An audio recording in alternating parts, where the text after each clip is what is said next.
O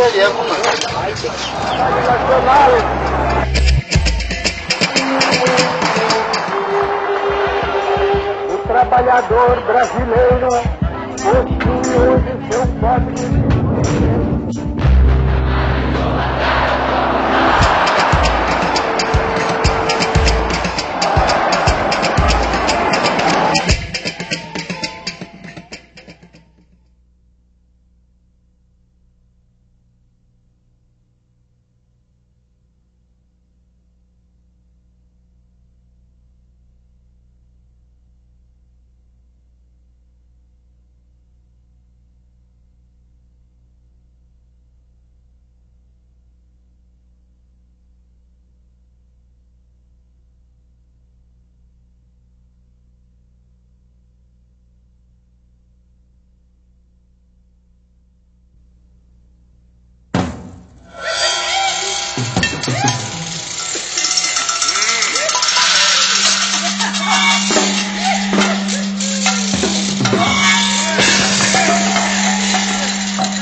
Existem razões de ordem econômica, razões de ordem política que estão entrelaçadas e explicam o movimento militar de 1964. As razões econômicas resultam da deterioração de um quadro que se revela numa inflação que quase chegou a 100% anuais, o descontrole das contas do governo, do setor externo da economia, enfim, uma situação para a qual se tentou encontrar saídas no fim do período democrático, mas que infelizmente essas saídas fracassaram. Do ponto de vista político, existia o propósito, a convicção de setores militares, mas também de setores civis, de que era preciso interromper o regime populista de João Goulart, que estava levando o país à República Sindicalista e da República Sindicalista ao comunismo. Sejam tranquilos, que dentro em breve esse decreto será uma realidade, e realidade há de ser também a rigorosa e implacável fiscalização para que seja cumprido o decreto do aluguel. Oh, say, can you see by the dawn's early light? Os Estados Unidos viram com muita simpatia o movimento militar, eles estavam extremamente preocupados com a criação de uma imensa Cuba no Brasil, não eram outros tempos, e procuraram auxiliar fortemente o governo militar, sobretudo nos primeiros tempos, os tempos da Aliança para o Progresso, os tempos do governo Kennedy. Houve um empenho não dos capitais privados americanos, mas principalmente do Estado, do governo americano, em reequilibrar a situação do Brasil. Os militares no poder chegaram à conclusão, ou tinham a perspectiva, de que não havia condições de se implementar uma reestruturação do país pela via do Congresso. Então, eles fizeram isso através do executivo, do poder executivo, do poder que eles chamavam o poder constituinte da Revolução. Artigo 1º. O presidente da República poderá decretar o recesso do Congresso Nacional. Artigo 2º. Poderá decretar a intervenção nos estados e municípios sem as limitações previstas na Constituição. E isso era feito através dos atos institucionais que estabeleceram uma série de medidas, caçaram pessoas, caçaram mandato de deputados, aposentaram funcionários públicos, extinguiram partidos políticos.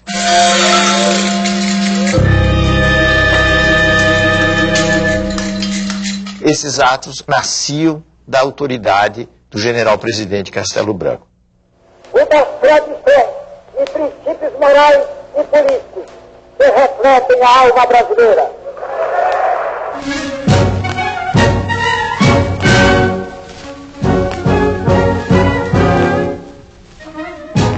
Para se entender o governo Castelo Branco, é preciso compreender que os militares não eram um bloco homogêneo. Eles estavam juntos naquela perspectiva de derrubar o governo João Goulart, que eles consideravam um governo que estava levando o país para o caos. Mas a partir daí eles se dividiam.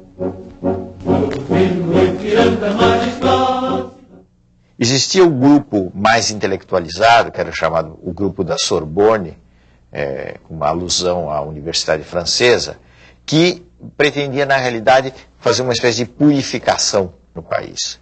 Isto é, a ideia era eliminar a corrupção, eliminar os populistas, os comunistas, e, feita essa limpeza, se esperava, num horizonte relativamente próximo, a reinstauração de um regime democrático baseado na ordem.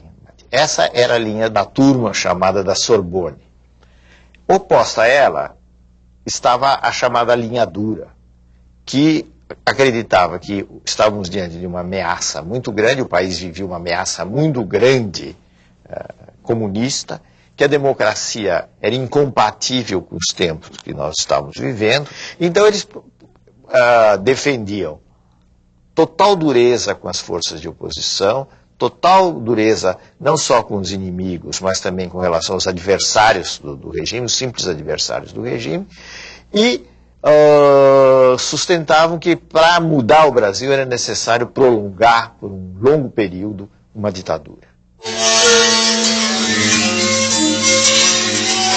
Nessa divisão de forças, Castelo Branco se situava entre o que nós poderíamos chamar homens da Sorbonne, os democratas conservadores.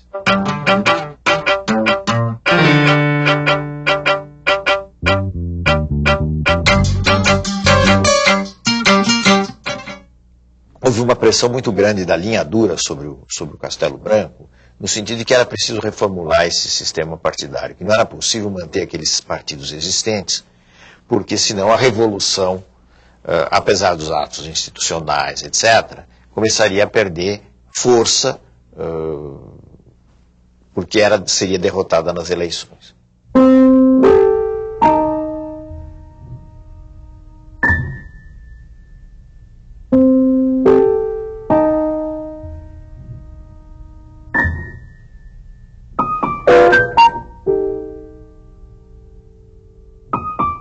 E daí surgiu o AI-2, o ato institucional número 2, que extinguiu os partidos políticos, e uma legislação a partir do AI-2 que limitou, dificultou, melhor dizendo, as possibilidades de formação dos partidos políticos. Isso resultou no chamado bipartidarismo, quer dizer, a existência de dois partidos, a Arena de um lado, que era o partido do governo, e o MDB, que era o partido da oposição consentida.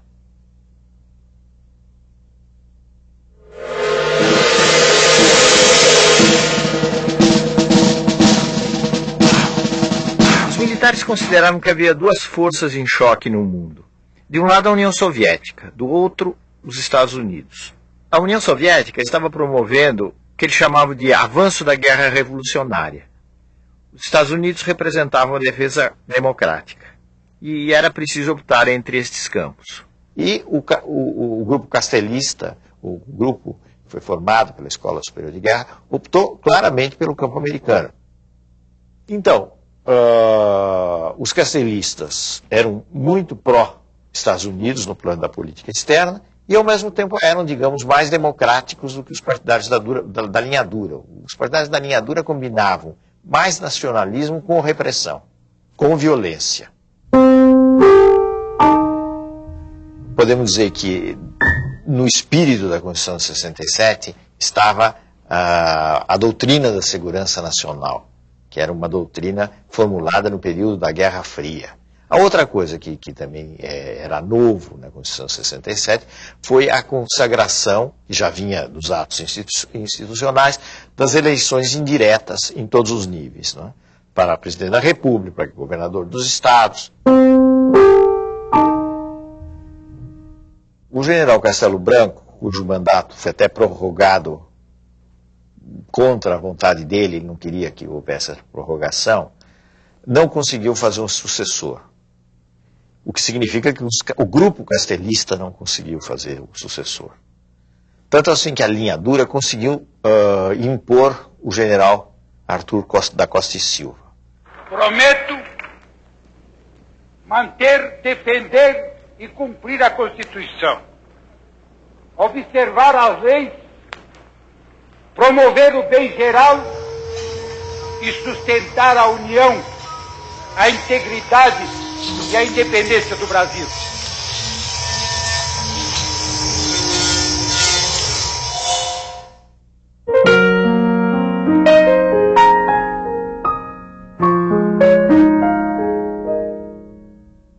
O ano de 1968 foi um ano muito especial no mundo inteiro.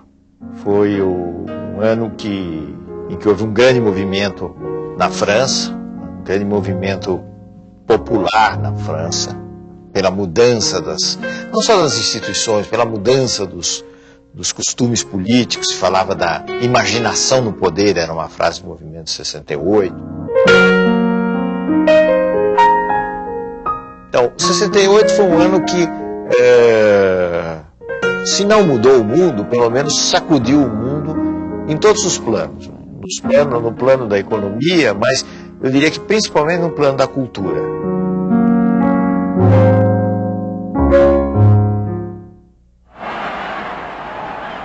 Isso se refletiu no Brasil, né? A gente deve lembrar a explosão do tropicalismo, uma explosão que pode ser resumida numa frase do Caetano e de uma música do Caetano Veloso: é proibido proibir.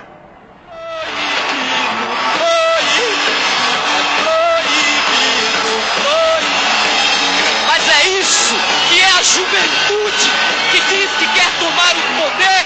Vocês têm coragem de aplaudir este ano uma música, um tipo de música que vocês não teriam coragem de aplaudir no ano passado?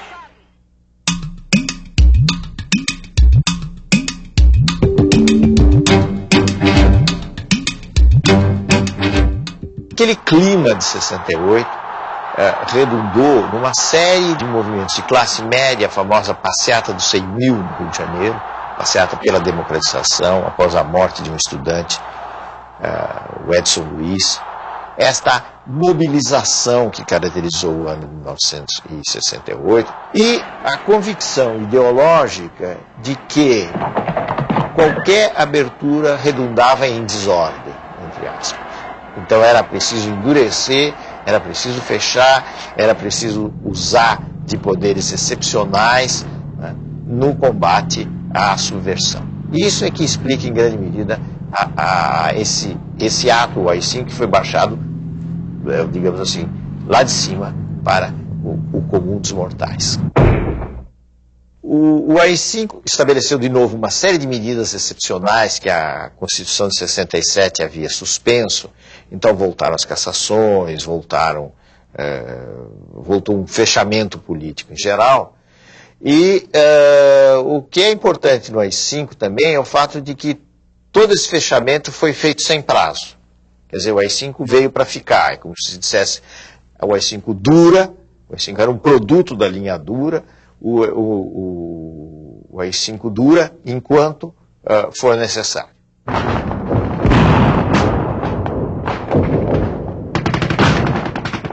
A partir de 1968, começaram a surgir ações de luta armada.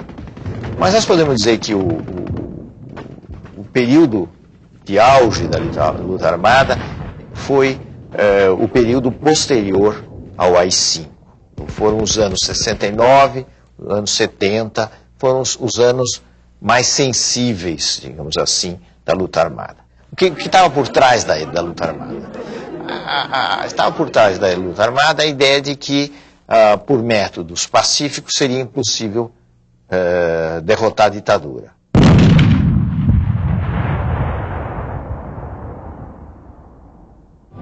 As organizações de luta armada foram várias. Uma delas foi a Aliança Libertadora Nacional, que teve como figura principal o Carlos Marighella, que acabou sendo morto pela repressão. Depois houve outros grupos, o MR8, a Vanguarda Popular Revolucionária, a VPR, do capitão Lamarca, que rompeu com o exército num episódio na época famoso. Essas foram as organizações principais da luta armada.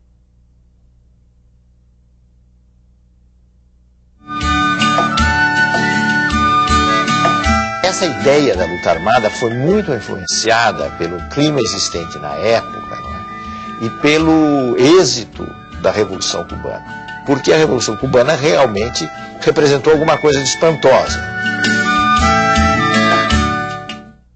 O regime militar desencadeou uma repressão muito violenta, feroz sobre esses grupos e que atingiu, inclusive, setores da sociedade que não estavam integrados nesse grupo.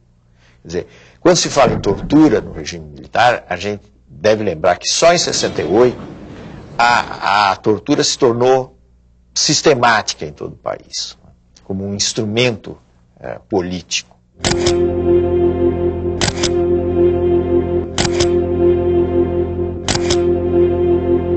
Foi aí então que começaram a surgir mesmo em maior número as pessoas violentadas, sacrificadas, mortas na tortura, e foi aí que o regime militar apresentou a sua face mais obscura. É uma questão de justiça resgatar a verdadeira história de uma centena de pessoas, na sua maioria jovens, com sonhos de democracia e justiça social, que enfrentaram a violência da ditadura militar, denunciando-a, desmascarando-a, e que por esta ousadia pagaram um lato preço, a vida. Este processo não é só importante pelo resgate histórico, mas, sobretudo, na formação da consciência das novas gerações, de que tortura é crime e que esta prática criminosa e covarde tem que ser condenada e abolida do nosso país.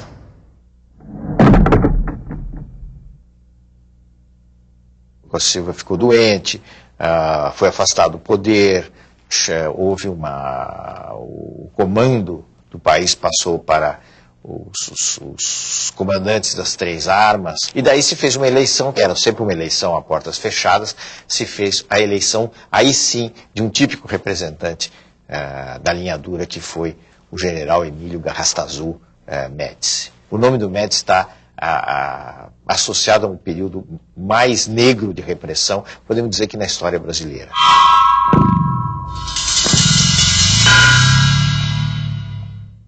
Morto é aquele que tem certidão de óbito e um túmulo. Desaparecido é aquele que a repressão não entregou o corpo e nem tem um túmulo onde se levar uma flor.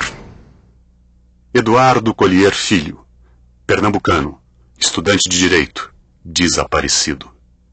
Gildo Macedo Lacerda, mineiro, estudante de Economia, desaparecido.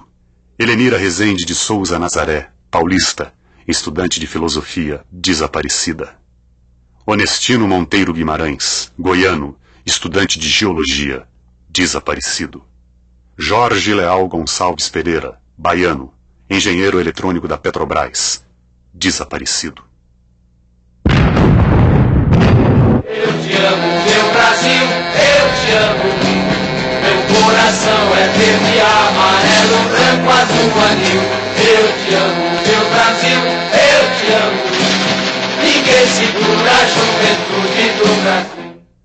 Ao mesmo tempo, o governo Médici foi contraditório. Ao lado da brutal repressão, ocorreu o chamado milagre econômico, que só foi possível graças ao saneamento financeiro realizado no governo Castelo Branco.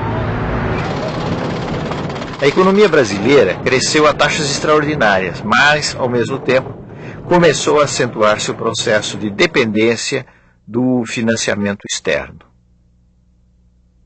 Atenção, desceu Jair, bateu a Paquete, rolou para Pelé, atenção, Pelé para Carlos Alberto, livre a bomba para o goleiro!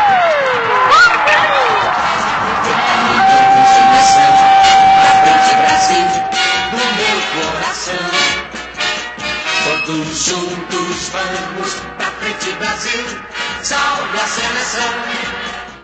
Médici, como representante da linha dura, não conseguiu fazer seu sucessor.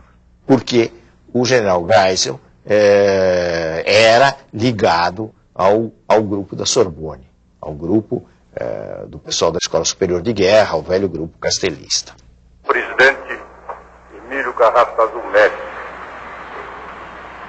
ao receber das mãos dignas de Vossa Excelência esta simbólica faixa presidencial, sinto-me duplamente honrado.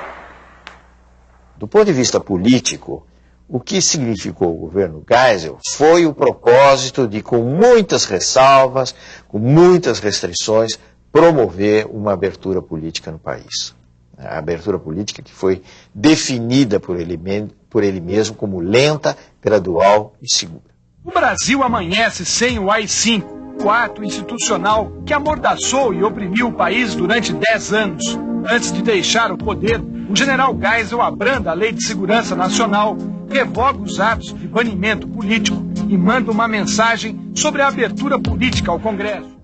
Ela foi lenta, foi gradual, não foi provavelmente segura, porque ele teve que enfrentar os adversários da linha dura que praticaram uma série de atos violentos e que queriam impedir a abertura. E o próprio Geisel teve atos repressivos também que, de certa forma, era uma espécie de justificativa perante a linha dura. Vocês deixem isso comigo, é como se ele dissesse que eu vou devagar. E quando for preciso bater, eu sei bater. O que vocês querem aqui? Vai embora aqui! Vai embora aqui! Ato público está proibido. Não admitimos passeata nem comício. Está todo mundo preso. Quando nós falamos na abertura, é importante ressaltar um outro fator, que é o papel da igreja. E eu estou falando essencialmente da Igreja Católica. A igreja se transformou muito no mundo, e especificamente no Brasil, em que surgiram figuras fortes de oposição ao regime. Dom Helder Câmara, arcebispo, o cardeal, melhor dizendo, de Recife, Dom Paulo Evaristo Artes, em São Paulo, foram figuras destacadas de oposição ao regime militar. É muito importante pensar na justiça. Olhe, o pessoal que trabalha muito ganha muito pouco. E não podemos continuar nessa situação. Eu creio que todo o povo agora está consciente que os brasileiros podem viver com mais dignidade se ganharem melhor e também se tiverem condições de sempre participarem mais.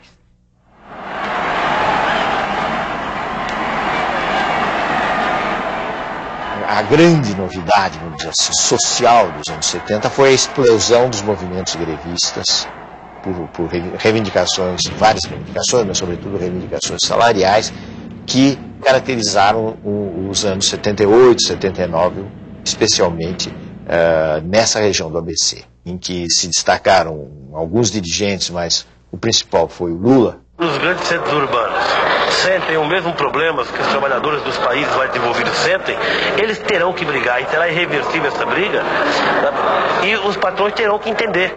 O último presidente militar foi o general Figueiredo, João Batista Figueiredo.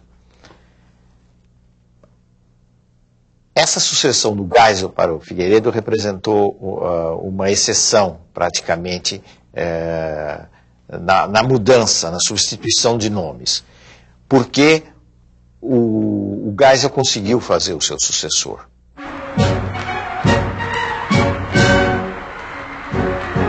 Figueiredo tinha por missão continuar a abertura política. E a verdade é que ele continuou a abertura.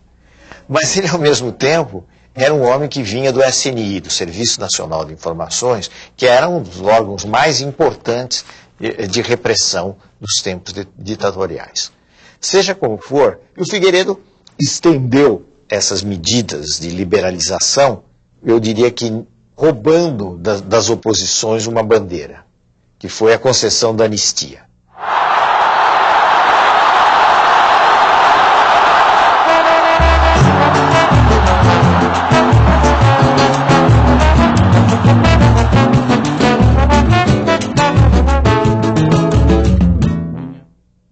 Um dos aspectos importantes do governo Figueiredo foi o fim do bipartidarismo.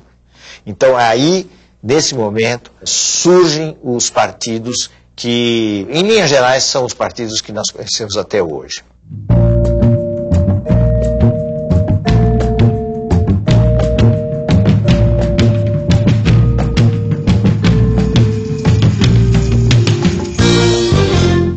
Um dos movimentos sociais, sociopolíticos, vamos dizer assim, mais importantes dos anos 80, durante o processo da abertura, foi o movimento do ano de 1984, que ficou conhecido como o movimento das diretas já.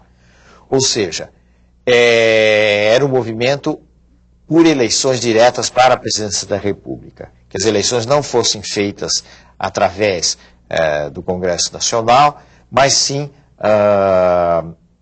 através de o voto direto, como nós temos hoje. O movimento foi um movimento extremamente interessante, extremamente importante como mobilização, e que resultou numa grande decepção, porque no Congresso a eleição direta passou, vamos dizer assim, mas não teve os votos suficientes, porque ele precisava do que se chama um quórum especial de votos, né, para ser aprovada. Então, a derrota das diretas representou, para muita gente, uma frustração muito grande. As manifestações pelas diretas começam a se confundir com comícios de apoio à eleição indireta de Tancredo Neves pelo Colégio Eleitoral. A eleição de Tancredo Neves pelo Colégio Eleitoral simboliza o fim do regime autoritário e desperta grandes esperanças no povo brasileiro. Sua doença, seguida de uma morte inesperada, comoveu todo o país. Tancredo não chegou a tomar posse e, dessa forma, o vice-presidente José Sarney assumiu o poder. Era o início dos tempos democráticos.